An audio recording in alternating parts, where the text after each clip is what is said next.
right, back here on HQ Spotlight and back to the grindstone for the Ravens after that Week 1 collapse to Buffalo. It was the first time in franchise history the Ravens lost a game when scoring 40 or more points. They were previously 25-0. Next up, a reunion with Joe Flacco, the former Ravens Super Bowl winning quarterback, comes to town under center for the Browns as the Ravens try to right the ship.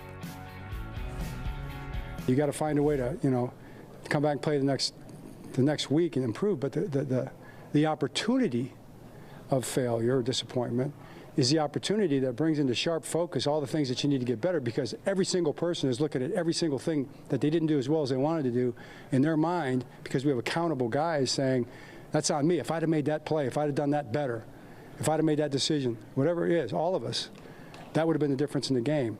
So it brings into sharp focus the opportunity to improve. And so you try to make the most of that. Here to keep us accountable with that sharp focus is Ryan Wilson and John Breech. They're joining us now to take a look at this Ravens-Browns game. And Ryan, I'll start with you. Ravens are heavy favorites against the Browns here. Are you worried about any residual effects, maybe a hangover after that loss to the Bills, or is this more of a get-right game for Baltimore? Hey, Mike. Hey, John. Good to see you guys. I was talking to someone in Baltimore, and this is how good they have it in Baltimore. They said, can we just get a blowout loss so where things aren't so tight, or where we're up by 2 scores late in the game and then find a way to lose it? And I think we heard what John Harbaugh said there encapsulates their mindset. They seem unconcerned. They have the best player, or one of the best players on the planet, in Lamar Jackson. The other really good player they have in offense is Derrick Henry, who made one of those mistakes that cost them that win in Buffalo last week. And the defense is actually really good. I think this is a get-right game. I know the spread is double digits. I know some of the Browns players were upset with that spread, but it's that big for a reason. The other thing is, in division games on the road, the Browns are 1 of their last 10. So that's not great. And the other good thing to keep in mind if you're a Ravens fan is last season, all 3 home games against division opponents, they scored north of 34 points. So I think this is going to be the definition of a get-back game.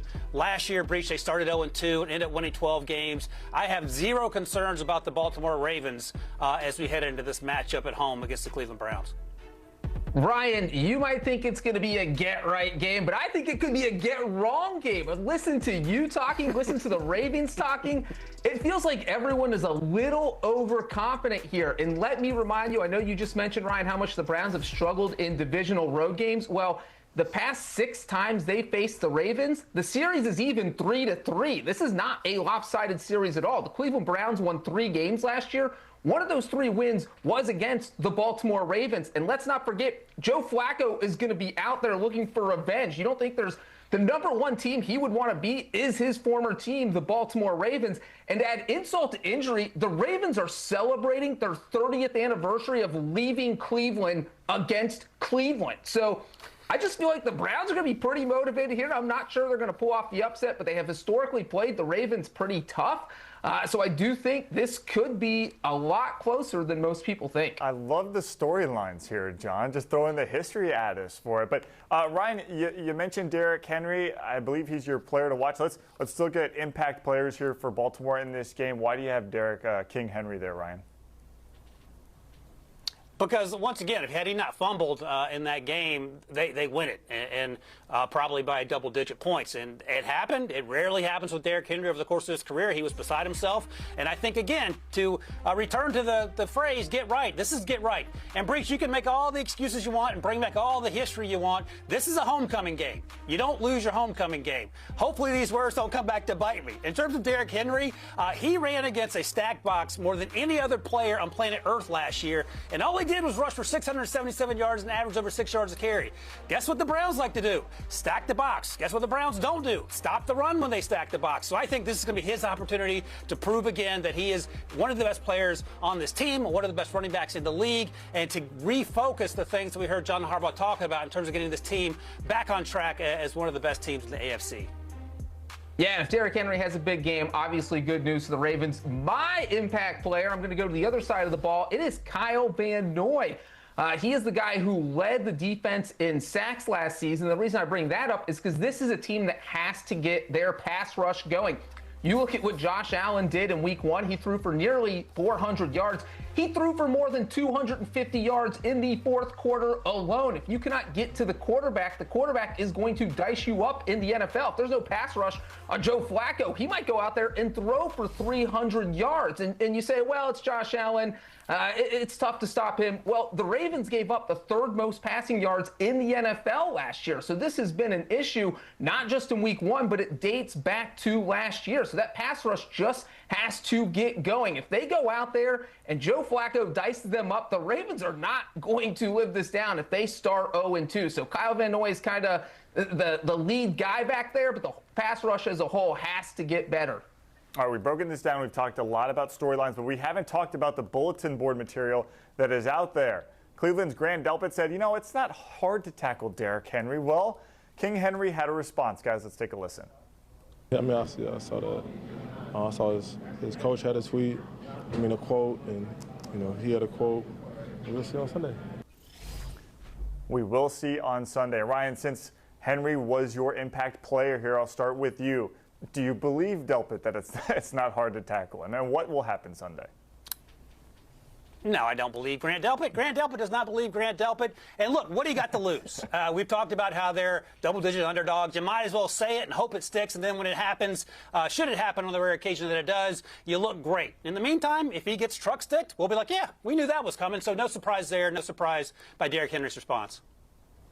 This is like saying it's not hard to tackle a plow truck. It just doesn't make any sense. Ask the Buffalo Bills defense how hard it is to tackle Derrick Henry. He went out there and ran people over for 169 yards. I feel like the first thing Derrick Henry's going to do out there on Sunday is throw a stiff arm and send Grant Delpit out of the stadium. And then he'll say, oh, who's hard to tackle now? So this is kind of poking the bear, except he took the stick and hit the bear over the head. That's not what you want to do when you are facing Derrick Henry, who is one of the best running backs in NFL history and has been very tough to tackle throughout the course of his career. John, thank you so much for mentioning the stiff arm, because it's like rule number 1 is stay away from Derrick Henry at all costs.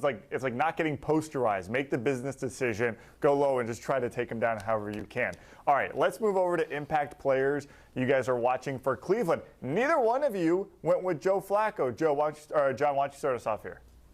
Yeah, if Joe Flacco's a big game, the Browns will be in good shape. But I'm going with Dylan Sampson, the Browns running back. For me, if there is a game plan, if there's a route to Cleveland winning this game, it's going to involve getting their rushing attack going. Because if Dylan Sampson, if Jerome Ford, if those guys can rush for, say, 100 yards, 150, that's going to let Cleveland control the flow of the game. That keeps Lamar Jackson and that Ravens offense off the field, and that's really what you want to do. Because if this game turns into a shootout, the Bills in week 1 can handle the Ravens in a shootout. The Cleveland Browns, I do not think, can win a shootout with the Ravens. So they need to keep it low scoring, get the rushing attack going. And if Dylan Sampson goes off, the Browns probably feel good about their chances of pulling off an upset.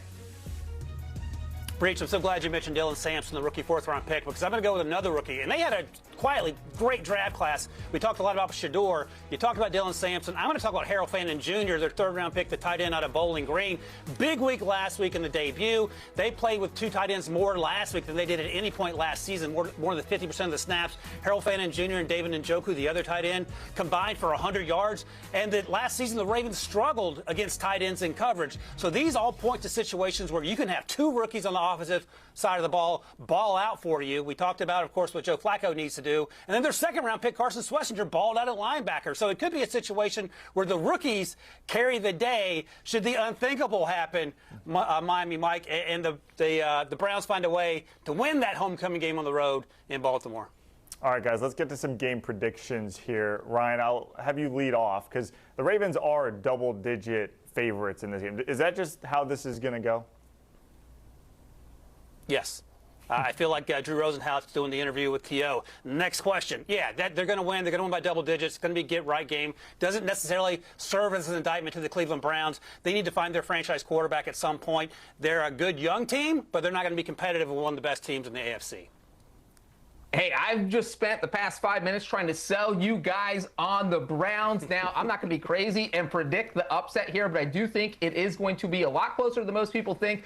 I'm going to say the Ravens win this by a touchdown, 30-23. So the Browns cover that big point spread. I just think that Cleveland just plays with an edge when they play Baltimore. They can hang with them, but the Ravens have a lot in the line. They cannot afford to drop to 0-2. So in the end, they end up winning this. John just wants some respect for the Browns, and I get it. I get it. Why not? Joe Flacco and his return to Baltimore. Guys, thank you so much. Ryan, John Breech, thanks for joining us. Okay, again, don't forget, NFL Today Plus, streaming every Sunday starting at 10 a.m. on CBS Sports HQ and Paramount Plus. We start the day off with football stuff on Sunday very early. Make sure you're joining us.